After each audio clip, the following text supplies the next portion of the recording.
A primeira coisa que a gente vai fazer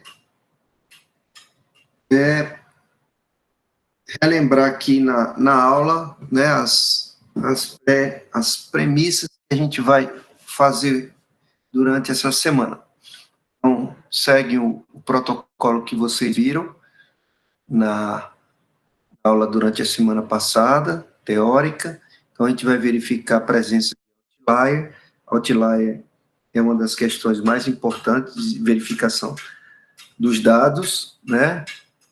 Assim como a colinearidade, quando a gente faz modelagem, quando a gente faz análises multivariadas, mas a gente vai passar por todas essas aí. Então, a primeira em destaque é o outlier. E, como vocês assistiram à aula, né, a parte teórica, tem algumas situações de verificação de outlier.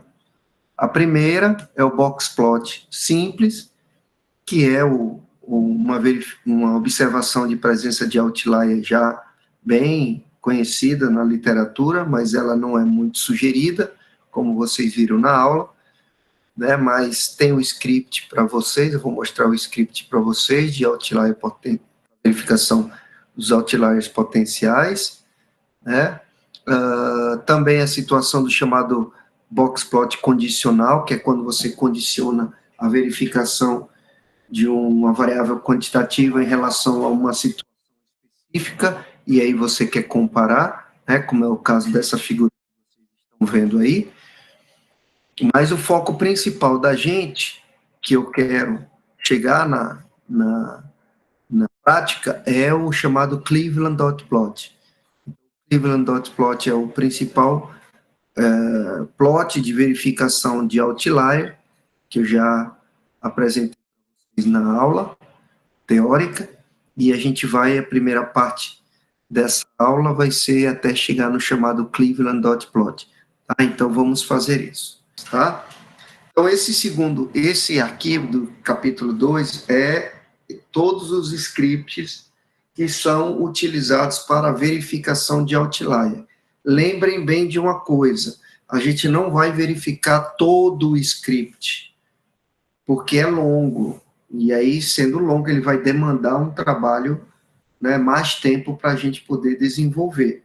Então, eu vou pular algumas partes dos scripts e vou focar somente naqueles que são mais importantes, tá? Para vocês terem a ideia de desenvolvimento analítico em cima da premissa que a gente está estudando, que no caso aqui é a presença de outlier. Tá? Então, esse material é um material do livro da Helena Ieno e do Alan Zur, são as referências hoje nesse tipo de estudo, tá? Que é um guia de análise exploratória e visualização de dados. Então, a primeira coisa que a gente tem que fazer, partindo do princípio que vocês leram ou entendem, assim, por exemplo, como abrir o R, como abrir um arquivo, né? Quem assistiu às minhas aulas viu que eu falei sobre o uso de um comando específico, abrir arquivo TXT, né? Então, a gente tem aqui o comando chamado read table, e esse comando é o comando que dá ao usuário a possibilidade de abrir um conjunto de dados específico, sabendo que se eu for usar o comando read table, eu vou abrir um arquivo em TXT. No meu material, que vocês devem ter assistido, eu falo sobre abrir conjunto de dados a partir de planilha Excel e outras fontes de dados disponíveis, mas eu, particularmente, eu gosto mais de trabalhar no arquivo TXT, que é o do Note, né, o bloco de notas. Eu pego os dados do Excel, jogo para o bloco de notas e abro no R, justamente porque a maioria dos livros, eles seguem esse mesmo princípio. Então, para os alunos não ficarem perdidos, eu prefiro continuar usando esse tipo de procedimento, sabendo mesmo assim que existem outros, mas esse, para mim, é o mais prático, que já estou mais habituado, e os livros são os que mais utilizo. Então, o R, ele segue um princípio de criação de um objeto, né? Se vocês tiverem introdução R, pedir para vocês assistirem a parte introdutória do R, né? Então, a gente cria um objeto, ou seja, dá nome a um conjunto específico de dados. Então, eu estou criando aqui um objeto chamado IrisPH, eu poderia usar qualquer nome, né? Mas esse é o nome que já vem do script, eu vou padronizar e usá-lo da mesma forma, e vou abrir um conjunto de dados específico chamado irisph.txt. Para isso, eu tenho que direcionar o RStudio à pasta que esse arquivo se encontra.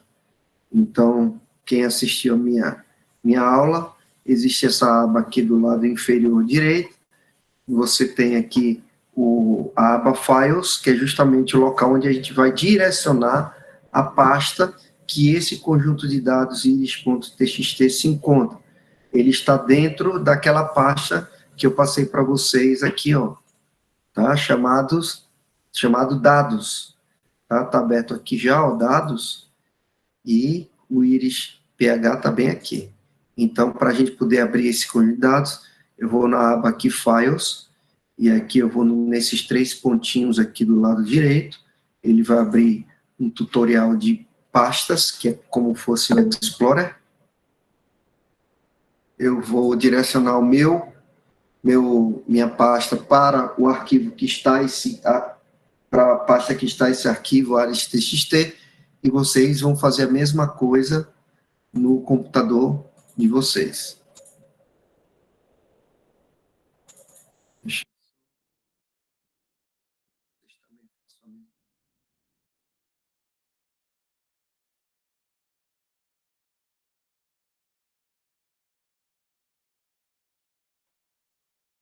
Então, pronto, meu conjunto de dados, minha pasta de dados, eu já direcionei aqui para o R. Vocês podem ver que eu estou lendo agora aqui na janela inferior direita todos os arquivos. Eu quero ler esse arquivo aqui, IrisPH, né? Eu não preciso, não é para clicar nele, não. A gente tem que ir aqui nessa engrenagemzinha azul, que está do lado escrito More, como eu falei para vocês já nas aulas anteriores, gravadas, e clico em Set as Work Directory, ou seja, escolher o diretório que a gente vai fazer a leitura do conjunto de dados. Então, vocês têm que buscar aonde a pasta dados está armazenada no computador de vocês. Assim como eu fiz, vocês vão fazer isso até a sexta-feira, porque a gente vai sempre usar esse conjunto de dados que se encontra dentro da pasta dados. Tá? Então, feito isso, ele vai dar uma resposta aqui na janela inferior esquerda, com esse comando setw. Então, basicamente, tudo que a gente fez aqui seria um resumo do desenvolvimento de um script, de uma digitação aqui, como coloquei dentro desse, ele apareceu aqui do lado esquerdo. Então, o comando setw é exatamente o comando para selecionar a pasta que a gente vai utilizar para abrir os arquivos. Tá? Então, feito isso, teoricamente, seguindo todo o raciocínio que eu fiz aqui do lado direito, e aí depois de apertar a engrenagem azul e clicar em Set as Work Directory, aparece a leitura do procedimento no R, e finalmente, né, eu posso executar essa linha de comando da linha 16, né, que é usando o comando Ctrl+Enter, né? A gente sempre usa Ctrl+Enter para poder executar uma linha. Então, o que essa linha está dizendo? A gente está criando um objeto chamado IrisPH, que ele reconheceu aqui, né, na aba superior direita, onde esse conjunto de dados ele vai apresentar 210 linhas e 7 colunas, ou seja, 7 variáveis. Então, o readTable faz a leitura de um arquivo TXT, aqui dentro são os argumentos, porque eu sei que meu conjunto de dados ele tem um cabeçalho, por isso que eu botei aqui header igual a true, né, e é um conjunto de dados com valores decimais. Então, valores decimais, no padrão inglês, né, o valor decimal é ponto. Se fosse no padrão brasileiro, o valor decimal aqui teria que ser vírgula, mas como nossos dados são dados padrão americano, todos eles é dividido por ponto, então a gente usa DEC igual, entre aspas, ponto. Tá? Vamos dar uma olhada no conjunto de dados. Para isso, eu clico no lado direito, eu clico em cima do objeto IrisPH, ele vai abrir uma janelinha do lado esquerdo. Então, está aberto aqui, ele abre uma aba, IrisPH, e aí vocês podem ver que tem 210 linhas e 7 colunas. A primeira coluna é uma descrição numérica, uma identidade da coleta. Então, isso aqui foi uma coleta feita numa montanha, né? Então, existe a posição latitudinal, longitudinal da coleta na respectiva montanha. Então, esse easting, northern, exatamente a posição de latitude e longitude do ponto de coleta. E aí, no respectivo ponto de coleta, tem a referência da latitude, a referência da longitude, a altitude ao qual foi feita essa coleta, né? Então, altitude. É uma área, uma variável qualitativa. Então, nesse ponto, foi coletada, era uma área florestada ou não florestada. Então, ele classificou qualitativamente no número 1 e 2. Então, no número 1, não lembro se é florestado ou não florestado, mas a gente vai saber daqui a pouco. Então, isso aqui é uma variação qualitativa de área, com floresta, sem floresta. Esse aqui, pH do solo. E esse SDI é uma informação que, se eu não me engano, é alguma coisa relacionada à matéria orgânica, tá? Mas eu não lembro, sinceramente, mas não vem um caso a gente ver isso. Então, é uma informação biológica aqui do ambiente em relação a uma montanha, onde eles caracterizaram 4 variáveis, sendo 3 quantitativas e 1 qualitativa, fora as questões de latitude e longitude.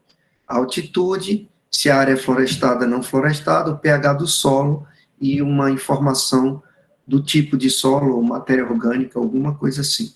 Tá? Então, para eu voltar ao script, eu clico no xizinho aqui do IrisPH, posso deletar sem problema nenhum, porque é só para a gente reconhecer o conjunto de dados, e finalmente agora a gente vai para o script propriamente dito.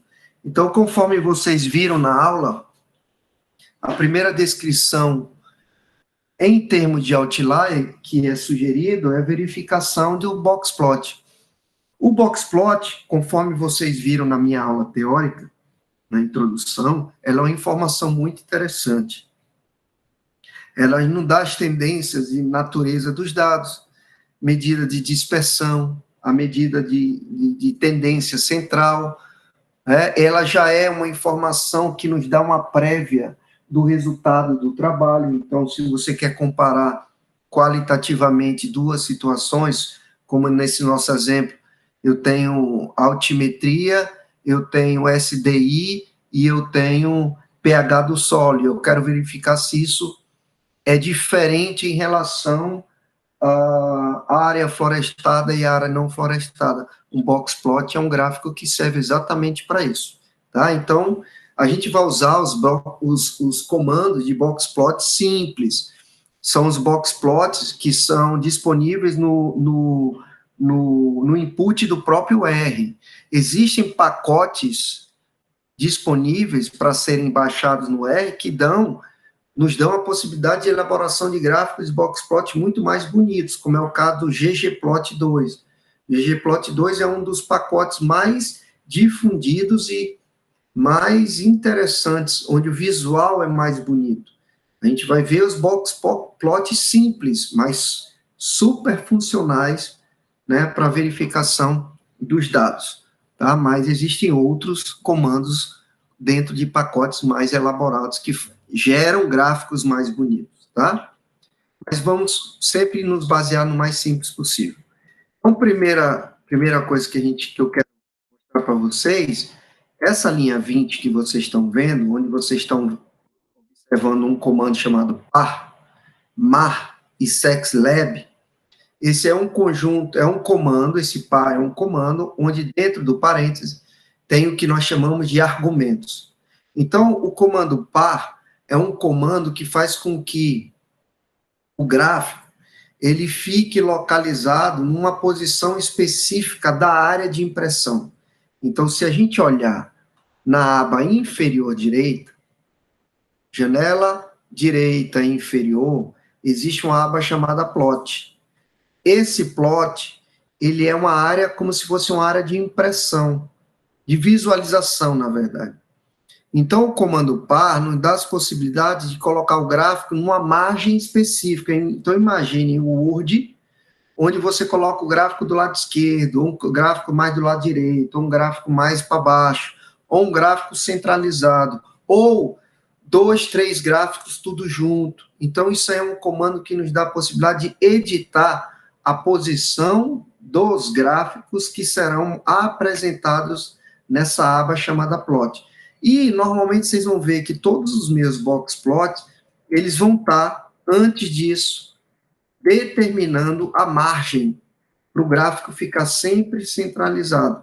É uma padronização do próprio autor que você pode usar ou você pode não usar. Tá? Se você não quiser usar essa margem, não precisa. Se você quiser, ele vai colocar numa posição mais central. Então, a gente vai seguir o caminho da orientação de sempre utilizar uma margem específica. Mas volto a repetir, não é necessário agora a gente utilizar essa linha de comando. Mas vamos executar. Linha 20, vocês vão ver que não vai dar nada.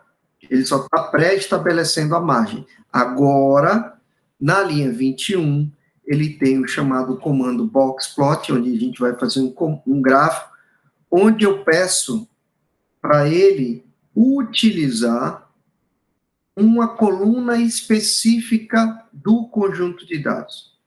Então, o que a gente está lendo aqui nessa área marcada? A gente está lendo a íris, cifrão, altitude.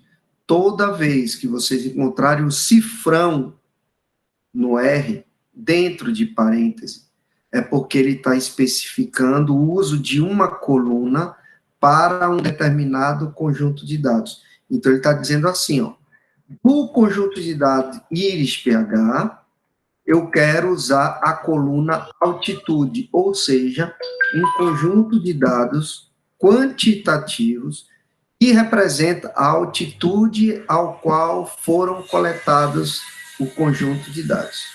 Tá?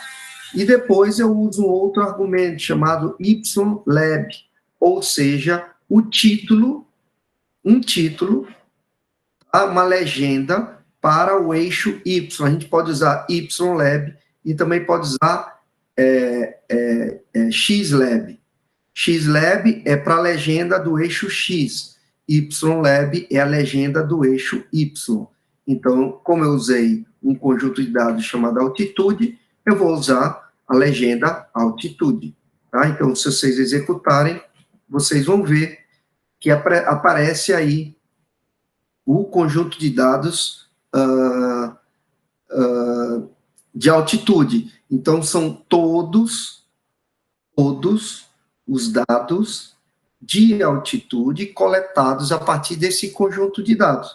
Então, vocês podem prestar atenção, para quem já assistiu à aula descritiva, essa linha preta representa a mediana, tá?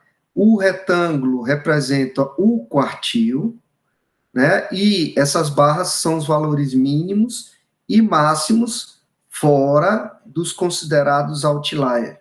O outlier, ele é um procedimento matemático super simples, baseado nos quartis. Então, existem, basicamente, se eu não me engano, 10, 11 ou 14 tipos de variações de fórmula de outlier, que o próprio R utiliza um específico, mas você pode utilizar esses 14 tipos aí. Então, é um procedimento matemático que ele considera, a partir de um limite específico de frequência, os valores acima ou abaixo de um determinado limite, ele considera outlier. Mas vejam bem, outlier é uma situação, como vocês viram na aula teórica, que a gente tem que verificar no nosso conjunto de dados. Mas a pergunta é, é certo a gente considerar todas essas bolinhas como outlier no nosso trabalho? Algumas informações literárias usam isso como argumento, principalmente os artigos mais antigos. Mas hoje já existem alguns estudos experimentais que mostram que você considerar essas bolinhas de outlier do boxplot variáveis ou informações ser retirado do conjunto de dados de vocês como uma situação de manipulação de dados. Né? Então, a minha sugestão é que o boxplot ele seja utilizado mais para verificação de descrição dos dados, de tendência, de relações das variáveis, do que um mecanismo de determinação de presença de outlier. Tá? Então, é mais como um objeto de descrição dos dados. Então, por exemplo, nesse caso, simplesmente a gente verifica que o outlier, que a frequência maior de ocorrência dos dados está de 200 de altitude para baixo, onde o valor mediano ele está próximo, eu acredito que esteja próximo de 100 de altitude aqui, haja vista, né, que essa linha preta está quase na metade aqui do intervalo de 0 e 1, tá? Então, por exemplo, eu poderia colocar aqui, eu peço até que vocês façam, se eu quisesse verificar o outlier baseado em área florestada e área não florestada. Dá para fazer? A gente pode determinar um boxplot com 2 conjuntos de dados? Dá. É só a gente determinar isso daí. Se eu não me engano, eu posso falhar, né, todo mundo errar. Se eu não me engano, a gente pode fazer de 2 formas. Ou usando do jeito que vocês estão vendo aqui, primeiro, se eu não me engano, colocando a variável quantitativa, que é a altitude. Aí eu coloco vírgula e repito Irish pH, e aí eu coloco a variável qualitativa, que seria forested, que é área florestada e não florestada. Só que antes de eu executar essa linha, eu vou dar um Enter na linha 22, vocês façam a mesma coisa. Quem estiver com problema, por favor, ligue o áudio e avise. Se vocês prestarem atenção, a área florestada, ele tem valores numéricos. Então, normalmente, dependendo da versão do R que vocês tiverem, ele já vai identificar como uma variável qualitativa ou ele ainda interpreta como uma variável quantitativa.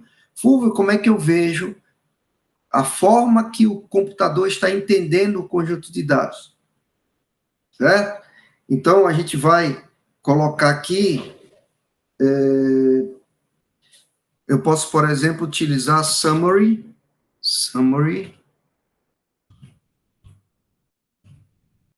Irish pH. Então, quando eu uso o comando summary, ele vai me dar as informações de mínimos, máximos e tudo mais. Então, observem que quando ele chega em área florestada, ele está usando valor mínimo 1, valor máximo 2, ele está quantificando isso aqui, tá? Então, teoricamente, ele está entendendo que a área florestada ela é uma variável quantitativa. Só que foi o que eu falei para você e logo no começo. A área florestada é uma informação numérica, mas ela está informando qualitativamente. Uma situação com floresta é o número 1, sem ser floresta, ou seja, um campo, é o número 2. Então, a gente tem que mudar, né, o entendimento do computador, o entendimento do R. A gente tem que dizer para ele que ele tem que reconhecer que a área florestada é uma informação qualitativa. Deixa eu só ver se eu estou falando antecipadamente uma coisa que já era, que vai estar já... Não, ainda não. Eu estou no caminho certo. Então, vamos lá. Como é que a gente faz para o R entender que a coluna Forrester, ela não é uma interpretação quantitativa, ela tem que ser uma informação qualitativa, tá? Então, vocês vão fazer a mesma coisa que eu, Irish, PH, repito, cifrão, área florestada, então eu quero que nessa determinada informação ela seja entendida como um fator, S-factor. Então, esse comando S-factor é um comando que faz com que o R entenda que a SPH, a coluna Forrester, ela não seja mais interpretada como uma variável quantitativa, e sim qualitativa. Mas eu tenho que finalizar. Repetir Irish, PH, cifrão. Tenho que escrever duas vezes. O primeiro, essa setinha, vocês viram na minha aula que ela representa igualdade, né? Então, eu estou dizendo que o conjunto de dados da coluna Force, dentro do objeto Iris, ela vai ter que ser entendida como um fator, tá? Então, eu executo isso aqui, e aí, se a gente abrir o conjunto de dados, tá? Olha aqui, eu abri de novo o Iris, tá? E vou aqui em SDI, ó. Boto a mãozinha em cima do SDI. Ele chama o quê? Numeric, ó. Numeric. Coluna 7, Numeric. pH, coluna 6, Numeric. Altitude, coluna 4, Numeric. E Forrester, agora, coluna 5, Factor. Ou seja, ele está entendendo que é um fator. Eu já mostrei na aula. Um fator é uma variável qualitativa que ela tem variações. A gente pode substituir a palavra fator de tratamento. Então, ele é um tratamento que possui dois níveis de tratamento. O nível 2 e o nível 1, que é a classificação de uma área que é de floresta e uma área que não é de floresta. Fulvio, tinha que ser 2, tinha que ser 1? Não, pode ser qualquer coisa, qualquer número. Ou pode ser palavra, porque se for palavra, ele automaticamente já entende como uma variável qualitativa. Uma sugestão minha é vocês já padronizarem o conjunto de dados de vocês para quando for qualitativo ser palavras ou letras, e quando for quantitativo, ser respectivamente os números, tá? Então, conseguimos fazer com que ele entendesse que Forrester é uma variável qualitativa, tá? E aí agora eu volto para a linha 24, onde eu tenho dois conjuntos de dados, altitude e área florestada, tá? E executei. Quando eu executo, percebam que agora ele já tem dois boxplot. Ele tem um boxplot chamado 1 e ele tem outro boxplot chamado 2.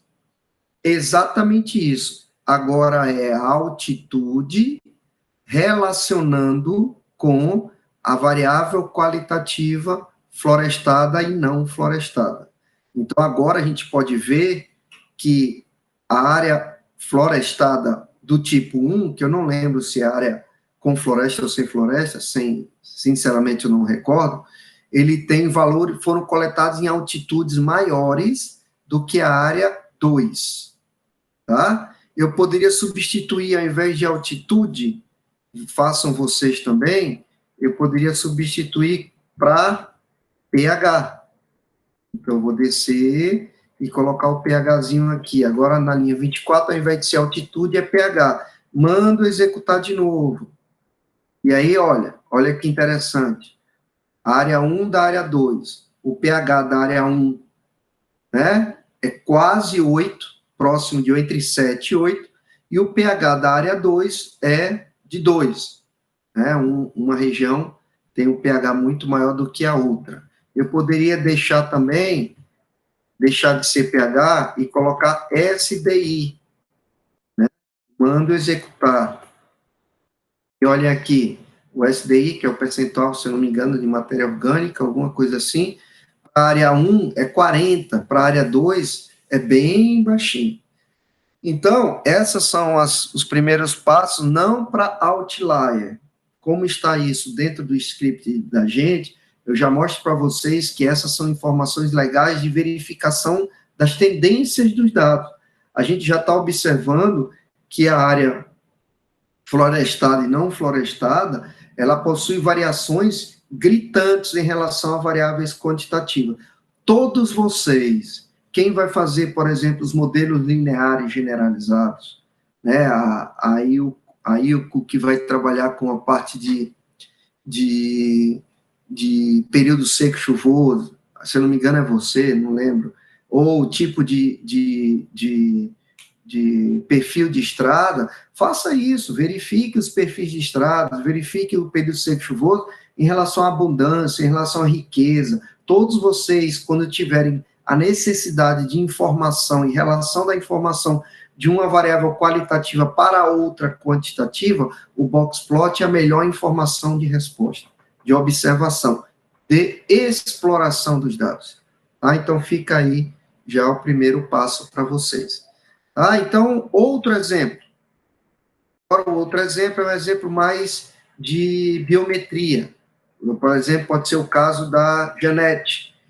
Ela tem dados de biometria dos bivalves lá. Nesse caso aqui, do exemplo que a gente está vendo aqui, é o crayfish, que é um lagostim, né, onde a gente vai usar o conjunto de dados a partir da pasta dados, o Procambarus, que é uma espécie de crayfish. A gente vai abrir e criar um nome, vai dar um nome a esse objeto de crayfish. Então, executando Ctrl Enter, a gente vê que existe agora um outro conjunto de dados chamado crayfish, tá? Onde elas são respostas de biometria. Então, aqui vocês veem claramente que a primeira informação é o mês de coleta, né? O mês de coleta ao qual foi feitas as coletas, e esse CTL, CW, PLDX, PWDX, PLSX, PWSX, são todas informações biométricas, ou seja, mensurações, utilizando paquímetros. Weight, logicamente, é o peso. Sex, aqui, ó, uma variável fator, um fator, onde ele possui dois níveis, MF. Naturalmente, F seria female, e male, o M, fêmea e macho. E maturity seria o estágio de maturação da gônada do animal, né? Um aspecto que a Janete vai trabalhar. Estágio 1, 2, 3, 4, como ela mesma disse que ia fazer. Tá? Então, aqui um exemplo de dados biométricos em relação a uma específica população. E aí, a gente pode começar a brincar e verificar as tendências dos dados. Tá? Novamente, criar uma margem para desenvolver aqui, apresentar o gráfico. Vamos, de novo, colocar um boxplot, só que agora esse boxplot de CTL é o comprimento padrão do lagostim, né? O argumento do EpsiLab já falei para vocês, a legenda do eixo Y, e main é o cabeçalho do gráfico, é outro argumento onde a gente pode usar para criar um cabeçalho, usando uma expressão em itálico, porque o nome de uma espécie ela tem que ser escrita em itálico, portanto, Procambarus clark, ele vai estar escrito em itálico no cabeçalho desse gráfico. Então, ó, fazendo aqui um boxplot, vocês podem ver que foi feito aí um gráfico de boxplot, mostrando o comprimento cefalotorácico, que é o comprimento padrão desses animais, próximo de 40, entre 40 e 50. Tá? Novamente, vamos usar o boxplot, só que dessa vez a gente vai relacionar duas variáveis. Prestem atenção numa coisa. Ainda há pouco, quando eu fiz aqui dos dados de íris-pH, eu separei a variável quantitativa da qualitativa usando vírgula. Atenção. Agora, o próximo que a gente vai fazer, a gente vai usar o sinal de tio. Aqui, ó.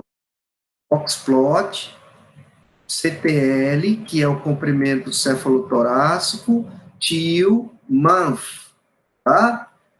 No R, quando a gente está fazendo modelos, ou quando a gente está fazendo gráficos relacionando variáveis, qualitativa com quantitativa, ou quantitativa com quantitativa, a gente pode usar o sinal de tio. Esse sinal de tio, dentro do GLM, que vocês disseram que vão usar, esse sinal de tio, ele representa o sinal de igualdade da expressão matemática. Então, ao invés de você usar um sinal de igual, como você está vendo aqui, ó, no argumento YLab, para você definir qual é a equação, você não usa o sinal de igual, você tem que usar o sinal de tio. Então, a diferença que vocês têm que seguir dentro de um modelo, o sinal de igualdade para fazer, ele tem que ser usado o sinal de tio, assim como o boxplot. Ah, Fulvio, então, para fazer um boxplot, eu posso usar vírgula, como você fez aqui, tá? E eu posso também usar de tio? Pode. Qualquer um dos dois, o efeito é o mesmo. Só que prestem atenção numa coisa. Quando eu uso o sinal de vírgula, a variável quantitativa vem primeiro. SDI é quantitativo. Forest é qualitativo. Então, quando eu uso vírgula, a variável quantitativa vem primeiro. E quando eu uso o tio, a variável qualitativa... Não, peraí. A mesma coisa, perdão, gente, a mesma coisa. Aqui é quantitativa e aqui é quantitativa. Esquece o que eu falei. Falando besteira. É a mesma coisa. É coisa que tem que ser mudada. Aqui não importa, não.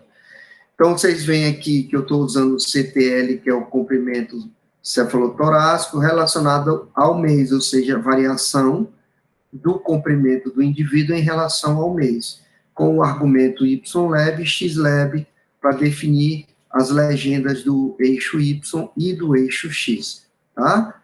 Então, vamos executar essa linha e vocês vão ver que ele vai fazer um gráfico com 4 box plots, né? E dá para ver claramente aqui, né, que segue um padrão de tamanho ao longo do tempo, com exceção daqui de novembro de 2004, que foi um valorzinho um pouquinho maior. Mas, estatisticamente, eu creio que se a gente analisasse estatisticamente essa relação do comprimento cefalotorácico com mês, não daria diferença estatística. Então, é uma outra forma de verificação, de exploração de dados, a partir de um box plot. Esqueçam a retirada de outlier a partir dessas bolinhas. Esqueçam, não é o melhor caminho para vocês, tá? Para ninguém. Tá? Então, aqui, esse identify é só um comando legal para a gente continuar a análise exploratória. Então, o que é que esse identify faz? Ele vai identificar quem são, por exemplo, se a gente quiser, quem são esses prováveis outliers. Então, executem esse comando da linha 45, e vocês vão perceber que quando jogarem o cursor para... Ó, a primeira coisa é que aparece essa bolinha vermelha. A bolinha vermelha é o R ele está aguardando a sua resposta. E a resposta? Observem que quando eu jogo agora meu cursor, aparece uma cruz. Essa cruz, ela serve para a gente identificar quem são, teoricamente, os possíveis outliers que estão aqui. Quem são o quê? Aonde? Quem são essas bolinhas dentro do nosso banco de dados? Tá? O que é que eu vou fazer agora? Para cada bolinha, eu vou botar a cruzinha dentro da bola, por exemplo, esse aqui, aperto com o botão do mouse, o botão esquerdo, vai aparecer uma bolinha azul, ele guardou aquela informação. Aí eu vou para esse aqui também, clico, ele guardou a informação. Eu vou para esse aqui em cima, clico, e eu vou para esse aqui em cima, clico. Tá? Então, marquei esses 4, eu sei que tem 2 aqui, um em cima do outro aqui, ó, por isso está mais negrito. Mas não vou marcar 2 vezes, não. Beleza? E aí, ele marcou esses 4 pontos. Como é que eu saio disso aí? Eu vou e aperto ESC. Quando eu aperto ESC, ele vai informar, né, qual linha essas 4 bolinhas estão no conjunto de dados. Então, a linha 740, a linha 733, a linha 734 e a linha 380... O que foi que houve? Não, porque ele é um assim inchado o rosto. É, estranho. Vou levar ele lá. Desculpa, pessoal. Aí a gente vai verificar, se eu abrir aqui o conjunto de dados Crayfish, eu vou marcar a linha que ele está usando como referência de provável outlier. Né? Então, significa dizer, por exemplo, que essa linha aqui, 380, olha lá, 380,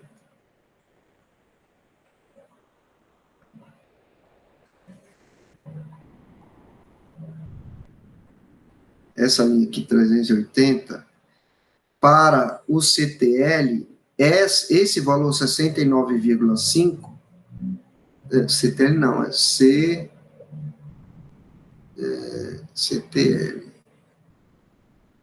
69,5 é esse aqui, ó.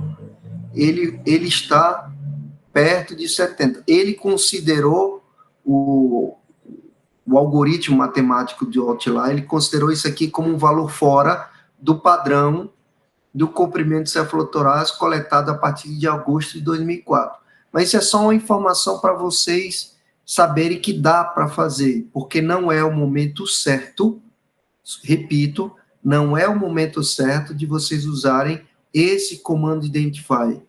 Esse comando identify, ele será utilizado dentro do gráfico Cleveland.plot. Deixa eu só botar aqui a fonte para carregar, rapidinho. Carregar o computador.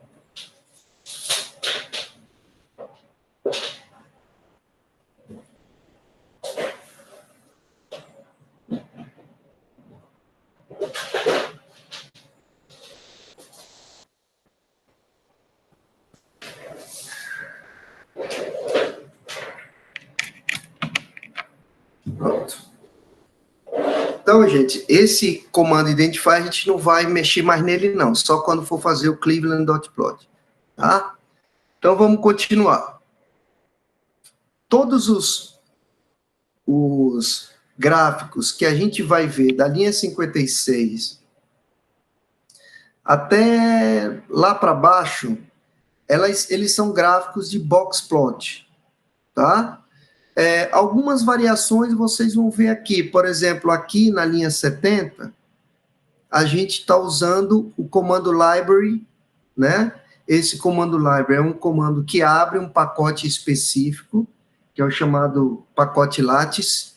Esse pacote lattice é um pacote que tem um outro tipo de gráfico de box plot, que é o chamado bwplot, onde vocês podem verificar que ele tem uma modificação na formatação da relação das variáveis. Vamos ver isso daí para vocês perceberem a diferença, tá? Então, a primeira coisa é voltar para essa linha aqui, 66. Então, o que essa linha 66 ela nos está dizendo? A gente está criando, se a gente voltar para o conjunto de dados Crayfish, vocês vão ver que a coluna sex, que é o sexo, ela está escrita só sex, S-E-X com S maiúsculo. Só que agora, na linha 66, a gente está criando uma nova coluna. Essa nova coluna é chamada fsex, tá? Então, dentro do objeto crayfish, eu vou criar uma nova coluna chamada fsex, tá? Onde essa nova coluna, ela vai ser um fator, como a gente fez anteriormente, só que antes a gente usou s-factor, agora a gente só está usando factor, tá? A gente vai criar uma nova coluna chamada fsex. Essa coluna fsex vai ser um fator a partir do conjunto de dados crayfish sex, tá? Só que aí, o que é que vai modificar?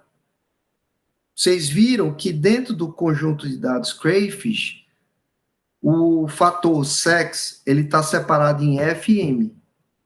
F fêmea, M macho.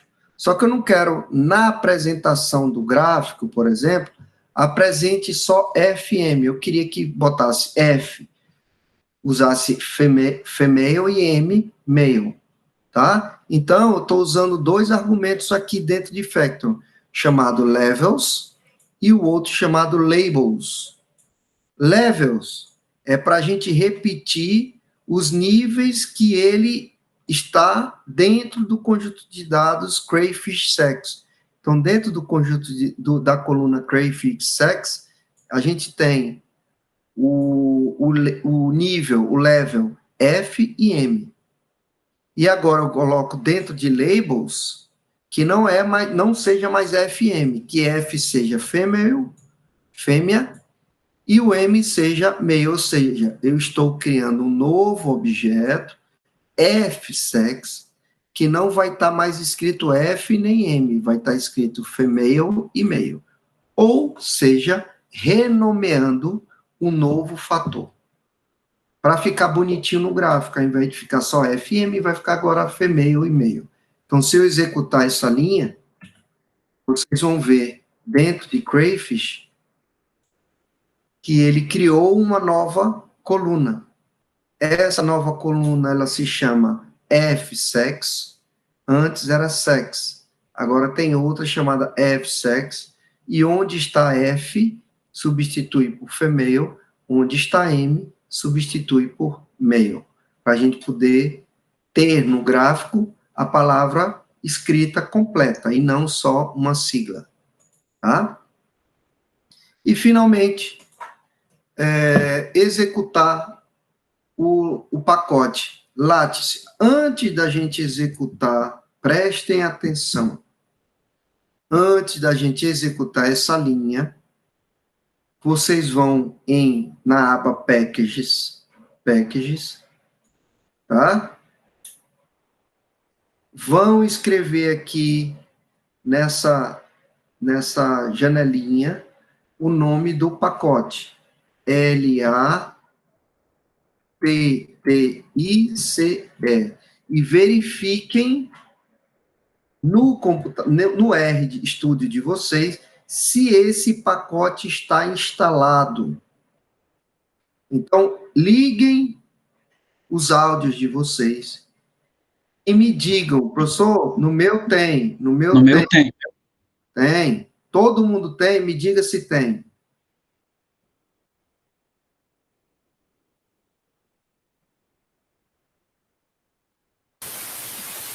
No meu tem, tá tranquilo. Tá. O meu também tem. Não tem. Pronto, Tem. então beleza. Deve ter, ótimo. Então, se tem, perfeito. Executem a linha 70. Ele vai abrir o pacote Lattice e a gente vai poder utilizar o bwplot. Qual a diferença desse bwplot para, por exemplo, o boxplot que vocês estão vendo? Nesse boxplot, a gente só tem duas informações: a relação de uma variável quantitativa com uma qualitativa. Agora, a gente vai ter a relação de uma variável quantitativa com outra qualitativa para cada uma segunda variável qualitativa. Então, vai ser o comprimento do lagostim dentro de cada sexo para cada mês. Tá? Espera aí, pessoal, deixa eu baixar aqui o nível aqui do meu celular, desculpa.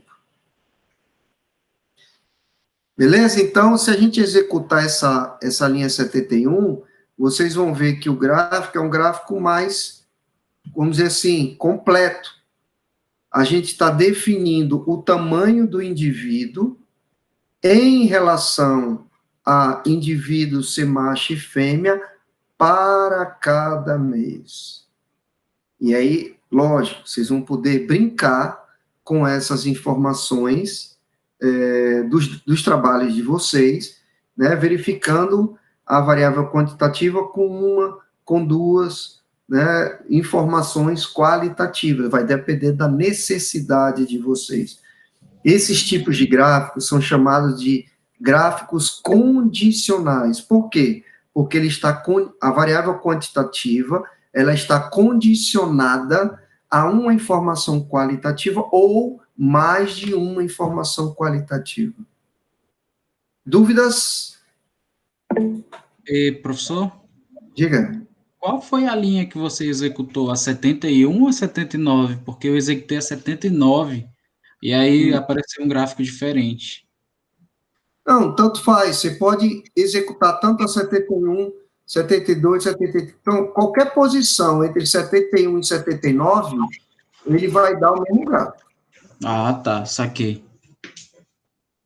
Isso aí é a sequência de informações. Uhum. Tudo isso dentro é o título, se eu quero o box de uma forma, se eu quero o tipo de símbolo, eu escolho o tipo de símbolo, se eu quero se o quadradinho é branco, ou ele vai ser cinza, ou ele é preto, são argumentos de edição de gráficos dentro do comando bwplot. Né? Não tem como agora eu destrinchar cada um desse aqui para vocês, senão a gente não vai passar a semana toda só num script, vai ficar impossível de dar seguimento à disciplina. Vamos lá. E agora, a gente vai começar a brincar com o que a gente realmente quer. Vai começar a trabalhar o chamado gráfico Cleveland Dot Plot. Até agora, eu mostrei para vocês e sugeri a vocês que boxplot não pode ser usado para verificação de outlier, como vocês viram na minha aula teórica, que o boxplot é uma sugestão para verificação de relações entre as variáveis, onde tenho certeza que quase todos vocês vão utilizar esses gráficos. E agora, a partir da linha 84, a gente vai começar a usar os gráficos de verificação de outlier. Tá? Então, vamos lá. Qual é o primeiro comando que eu sugiro vocês utilizarem? É esse que vocês estão vendo da linha 84, chamado dot chart. Então, dot chart, ele é um comando de plotar, né, de formação de um gráfico de pontos, e é exatamente isso que eu quero que vocês observem. E a gente vai interpretar esse conjunto de dados. Então, eu estou usando um comando dot chart, onde eu quero apresentar um gráfico de pontos a partir do objeto íris.ph, da coluna altitude, ou seja, os dados de altitude do nosso conjunto de dados íris.ph. Então, quando eu executo, vocês observam esse tipo de gráfico. Tá? Em princípio, a gente tem que ter uma noção de como interpretar isso daí. Mas eu vou mostrar para vocês. Como é isso daí? A primeira coisa que a gente tem que ver é que até o presente momento, a gente estava vendo sempre a variável quantitativa no eixo Y. Um gráfico sempre vai ter o eixo X, que é horizontal, e o eixo Y, que é o vertical. Então, todos os boxplot, a variável quantitativa estava no eixo Y, eixo Y, eixo Y, eixo Y, e agora ele está no eixo X. Então, eu posso já concluir que a altitude, né, de coleta dos dados desse conjunto íris-pH, ele variou de pouquinho acima de zero, deve ser 50, alguma coisa assim, e teve coletas até quase 900 metros de altimetria.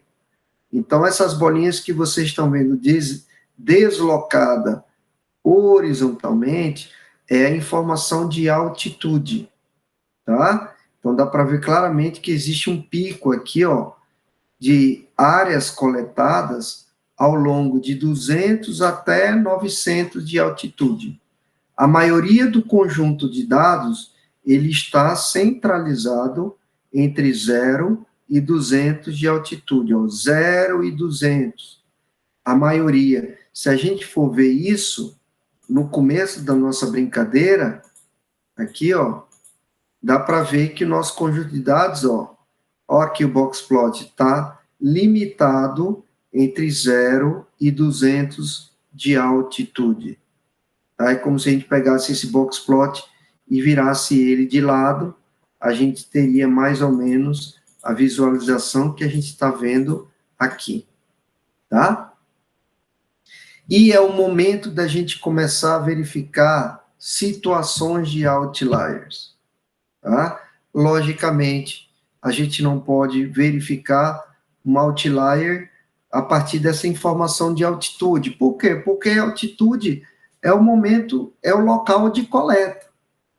Se vocês assistiram a minha parte teórica, eu faço uma descrição de outlier. Né? Um outlier, ele pode ser uma informação que foi coletada a partir de um procedimento errado.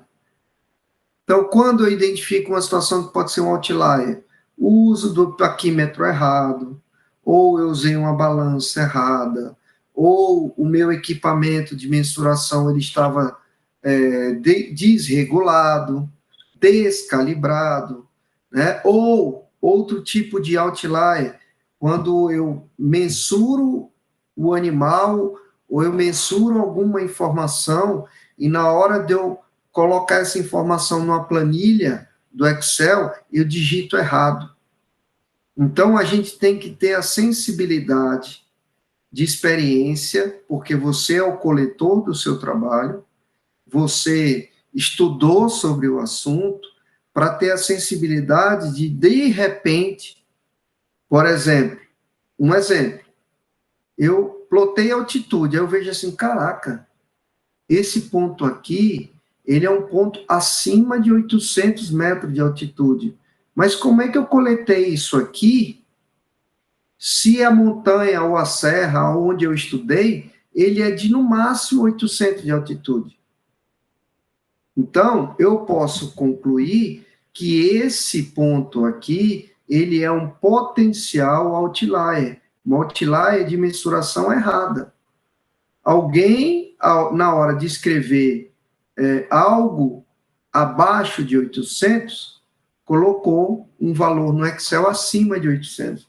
Então, o indivíduo lá sabe que aquela determinada montanha, ela não chega a isso, e eu consigo só verificar a partir de um gráfico. Eu não vou ver a planilha do Excel e verificar um potencial outlier na planilha do Excel. O mais fácil é a gente verificar a partir de gráficos, como esse dot chart, que é o chamado Cleveland dot plot. Tá? Então, isso aqui é o primeiro exemplo de uma forma de verificação da distribuição dos dados, onde, de repente, esse ponto foi um ponto fora, né, da mensuração aceitável, porque, de repente, a montanha ela não tem valores acima de 800. A montanha vai até, sei lá, 790 de altimetria, então houve algo errado, onde o conjunto de dados está registrando algo acima de 800. Provavelmente houve uma digitalização dos dados errônea aí. Beleza? É isso que vocês têm que verificar. Vocês têm que pegar cada variável quantitativa, observar o conjunto de dados, o gráfico, para verificação de alguma possibilidade de que algo não está no padrão aceitável diante da biologia, da natureza dos dados que vocês coletaram. É um trabalho de paciência, como eu falei na parte teórica, análise exploratória de dados, às vezes, ele toma mais tempo do que a própria análise inferencial, porque a gente tem que dissecar todo o conjunto de dados que a gente está analisando. Beleza? Vou usar exemplos melhores, mais fácil da gente brincar, tá? Deixa eu só ver aqui.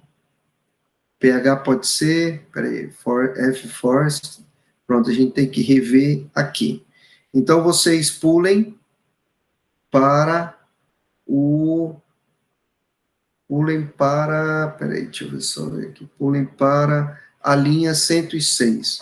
A linha 106 é a linha em que eu renomeio a coluna de área florestada, eu renomeio aqui a íris pH florestada, para uma nova coluna, onde eu coloco F forested, onde o número 1 agora ela é chamada de florestada, e o número 2 ela é chamada de não florestada. Eu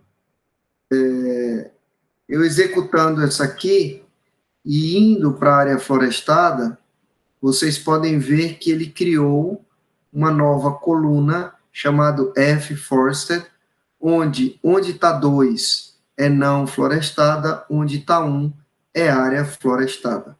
Tá? Então, eu crio um novo fator com as palavras completas e não números representando os níveis. Tá? E o que eu vou fazer agora? Prestem bem atenção numa coisa.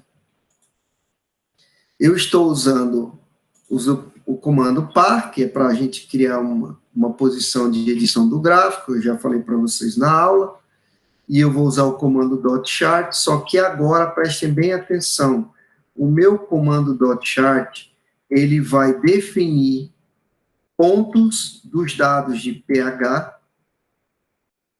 Prestem atenção, eu estou criando um grupo, onde eu quero que o pH ele seja separado por área florestada e área não florestada. Então, agora, ele não é só um conjunto de dados quantitativos. A gente vai ter o conjunto de dados pH separado em 2 grupos, em uma área florestada e uma área não florestada. Tá? E aí, quando a gente executa isso aqui, vocês vão ver que a gente tem no eixo Y, antes não tinha nada aqui, ó. Não havia nenhuma informação no eixo Y. Agora, a gente tem uma informação separando área florestada de área não florestada. Tá? Por quê? Porque é exatamente isso que eu quero que vocês comecem a fazer no conjunto de dados de vocês. A gente tem uma maior capacidade de verificação de outlier quando a nossa variável quantitativa, que nesse exemplo aí é o pH, ele está atrelado a uma variável qualitativa. Como, Fulvio, eu não estou conseguindo entender. Vamos lá, tá? Quem trabalha com solo, quem trabalha com ecologia terrestre, sabe que o pH do solo, ele muda de acordo com o uso da terra. Né? Então, a gente vai ter um pH mais neutro, ou um pH mais ácido, ou um pH tendendo para ser mais básico, dependendo do uso do solo, né? Então, vocês percebam que para a área florestada, que é toda essa partezinha aqui, ó, os dados, para esse lado aqui, a gente só tem com uma informaçãozinha saindo dessa nuvem aqui, ó. Vejam essa nuvem aqui, ó. Só tem esse pontinho deslocado mais para a direita, tá?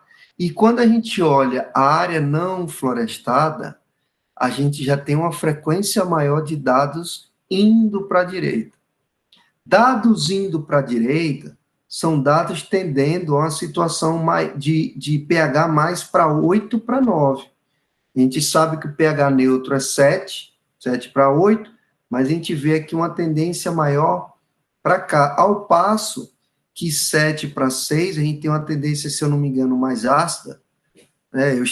Se eu estiver errado, por favor, me corrijam, que minha área não é a parte terrestre, mas isso é reflexo, por exemplo, como eu posso dizer, da degradação de matéria orgânica. Então, se você tem uma área com uma concentração muito maior de matéria orgânica, você vai ter uma área maior de degradação, então você vai ter uma mudança maior de pH, né? Você vai ter um pH mais ácido, se eu não me engano, é isso. Mas, enfim, o que a gente está vendo é os dados da área não florestada, ele está tendendo mais para ser 6,5 aqui, ó, para 8 e pouquinho, a 8,5 e 9. Enquanto que o pH da área não florestada, ele está limitando entre 8 a 6. Então, a gente pode dizer que a área florestada, a nuvem, ela está tendendo a ser valores entre 6 e 8, enquanto que a área não florestada, ele está mais concentrado entre 6,5 a 8,5. Ou seja, a gente vê uma gama de variação de pH diferente de uma região para outra, naturalmente, porque o pH, ele sofre variação em relação a maior e menor concentração de matéria orgânica. Se você tem uma área florestada, você tem mais material disperso no solo, folhas e outros organismos ou derivados da própria formação da floresta. Esse material se decompõe e você muda o pH desse solo. Enquanto que uma área menos florestada, a gente vai ter uma situação totalmente diferente. Dá para ver claramente nesse gráfico essa tendência. Tá? Eu falei já devo ter falado isso na aula teórica. Acontece que a gente tem em todos os conjuntos de dados, na área florestada, esse ponto aqui, ó, como eu já falei para vocês na aula teórica, quem assistiu a aula viu isso, tá? Isso daí é claramente uma situação em que a gente pode duvidar desse conjunto de dados. Ou do conjunto, não. Né? Duvidar desse ponto amostral especificamente. Né? Esse ponto amostral é um ponto em que a gente tem uma dúvida. Será que isso é verdadeiro? Será que isso é falso? Será que esse ponto é um ponto realmente onde o pH era muito diferente do outro? Um pH de 5 para um pH de 6 é uma variação considerável para estudo, né? Isso aqui, será que foi um erro na hora de digitalizar? E aí vem o caso da gente retirar esse ponto amostral ou não retirar. Quem toma essa decisão? Você.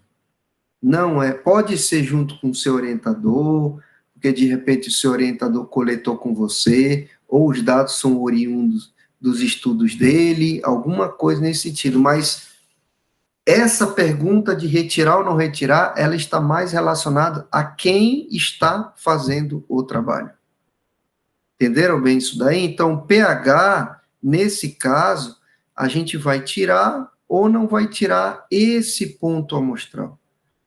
E aí a gente vai ter que achar no nosso conjunto de dados qual a linha que mostra um pH de 5. e aí a gente toma uma decisão de retirar ele ou não. Agora, percebam que eu só tomei essa conclusão depois que eu classifiquei o pH de acordo com outra informação qualitativa, ou seja, complementa. O pH, a gente só toma a decisão que tira ou não esse, porque eu classifiquei aqui nas áreas de florestada e não florestada. Se não fosse isso, eu não ia ter capacidade de definir se isso fica ou se isso sai. Beleza? Alguma dúvida, gente, com relação a isso que a gente está vendo? É? Não, por enquanto tranquilo. Até Beleza. agora não, professor. Ótimo. Então, vamos lá. Todos os outros gráficos que vocês verão nesse script do capítulo 2 são gráficos reflexos do uso do dot chart, que eu já mostrei aqui para vocês, ou do dot plot. Então, dot chart é o comando que está disponível direto no próprio R. O dot plot é o que está dentro do Lattice que vocês já abriram. Então, percebam a diferença aqui, assim como o BW plot aqui em cima, ele mostra um gráfico de uma variável quantitativa sendo relacionada com várias qualitativas dentro do Lattice, tá? O dot plot também nos dá essa possibilidade. Então, verifica aqui que dentro do dot plot, a gente vai juntar um conjunto de informações para a gente verificar ao mesmo tempo. Então, a primeira coisa que a gente faz aqui é criar um novo objeto.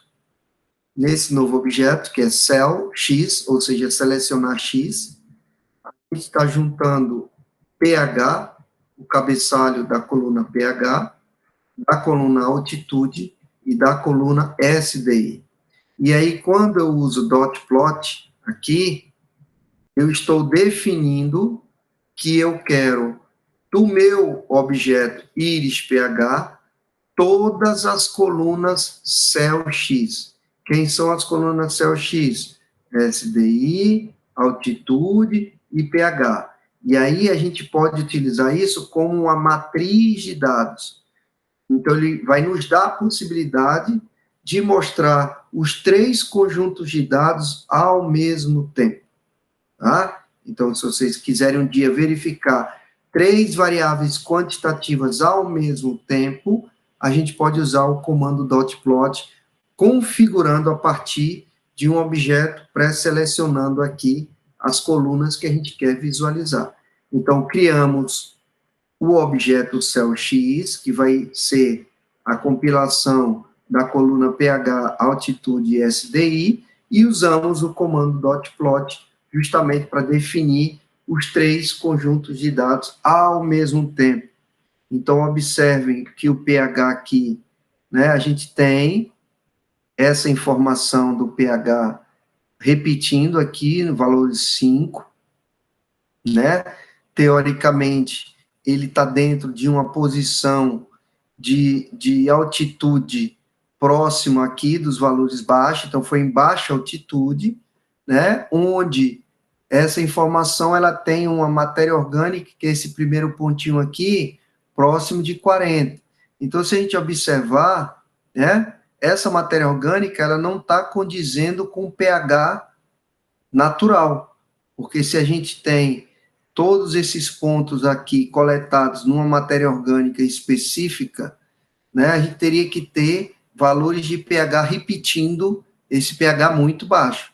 Então, provavelmente, no momento que foi feita essa coleta da informação de pH, pode ser que essa leitura do equipamento foi errado ou a digitalização do pH também foi feita de forma errada. Beleza?